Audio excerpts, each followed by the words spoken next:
今天用黄豆来分享一个新吃法，这次用到的是黄豆渣做豆腐剩下的，先用叉子搅散，搅散以后倒入20克的食用油，继续搅和均匀，先给它放在一边。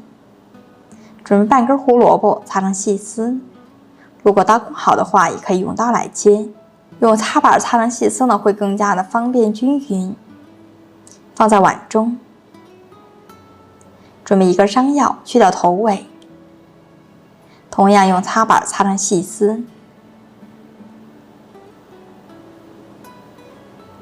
擦好以后放在碗里面。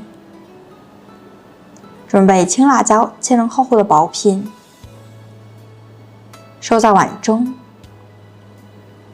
准备一根大葱，切成葱花，收入碗中。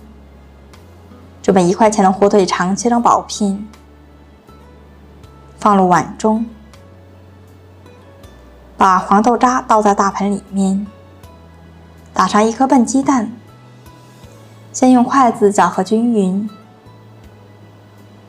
搅匀以后，把所有的配菜全部加进来。先把所有的配菜搅和均匀。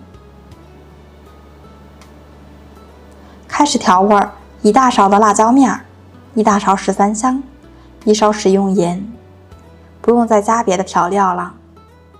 调料太多反而会影响本身的味道。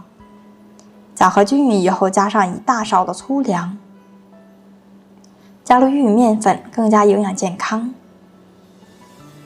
我们再次搅和均匀就可以了。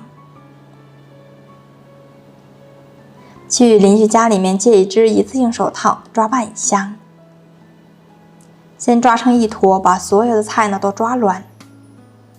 取适量的豆渣菜团成圆球，大小根据喜好来定，团圆就可以。热锅里面倒入95毫菜籽油，油温5成，下入豆腐球，先炸至30秒，中途翻动一下，把豆腐渣球全部表面定型。定型以后转成文明火来炸制。炸制的过程中要不停地翻动着，这样可以使豆腐球的四周受热均匀。最后炸至熟透，颜色金黄就可以了。像这样呢，我们就可以出锅了。先盛在漏网里面，控掉多余的油分，这样吃起来呢才不会感觉到油腻。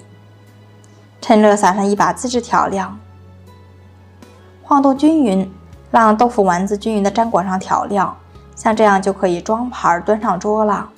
香喷喷的豆腐丸子就做好了。黄豆汁呢用来做豆腐，豆渣呢用来做丸子，一点都没有浪费掉。用黄豆渣做成这道美食，特别的好吃，搭配了玉米面更加的营养。里面还添加了山药、胡萝卜和火腿肠，营养也是非常的丰富全面。外皮酥脆，内里咸香。如果你也喜欢，那就赶快来试试吧。